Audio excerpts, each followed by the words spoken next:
എൻ്റെ കൊച്ചു ഗ്രാമത്തിലുള്ള ഒരു ക്ഷേത്രത്തിൽ ഇന്ന് ചുറ്റുവിളക്കും മഹോത്സവവും അന്നദാനമൊക്കെ ഉണ്ട് കേട്ടോ. അപ്പോൾ ആ ക്ഷേത്രത്തിലേക്ക് പോവുകയാണ്. തിരുനെല്ലി ക്ഷേത്രത്തിൻ്റെ ഉപക്ഷേത്രമായിട്ടാണ് ഈ ക്ഷേത്രം അറിയപ്പെടുന്നത് കേട്ടോ. അമ്മക്കാവ് എന്നാണ് പേര്. ഒരു കാവ് രീതിയിലുള്ളൊരു ക്ഷേത്രം കൂടിയാണ്. മലയാള മാസത്തിലെ വൃശ്ചികം 1-ാം തീയതി മുതലാണ് ഈ ഒരു ക്ഷേത്രത്തിൽ 40 ദിവസം വരെ പൂജയും കാര്യങ്ങളൊക്കെ നടത്തിക്കൊണ്ട് പോകുന്നത് കേട്ടോ.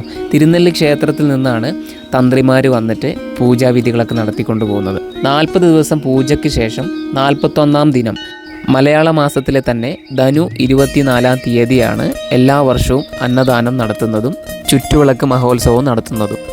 ക്ഷേത്രത്തിലെ പുരാതന കാലത്തുള്ള ഒരുപാട് കാഴ്ചകൾ നിങ്ങൾക്ക് കാണാൻ പറ്റും. ഈ ഒരു ക്ഷേത്രത്തിൻ്റെ ഭംഗി എന്ന് പറയുന്നത് ഈ ഒരു വള്ളിമരങ്ങൾ തന്നെയാണ്.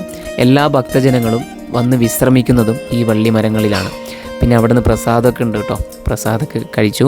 ഇവിടെയുള്ള പൂജാകർമ്മങ്ങൾ ചെയ്തതിന് ശേഷമാണ് അന്നദാനം തുടങ്ങുന്നത്. ഈ ഒരു ക്ഷേത്ര ദർശനം ഈ പറയുന്ന നാളുകളിലേക്ക് മാത്രമേ ഉള്ളൂ കേട്ടോ. ഈ ഒരു ഉത്സവം കഴിഞ്ഞ് കഴിഞ്ഞാൽ ക്ഷേത്രത്തിലേക്ക് ആർക്കും പ്രവേശനമില്ല. അതാണ് ഒരു കാവ് എന്ന നിലയിൽ ഇപ്പോഴും നിലനിന്ന് പോകുന്നത്.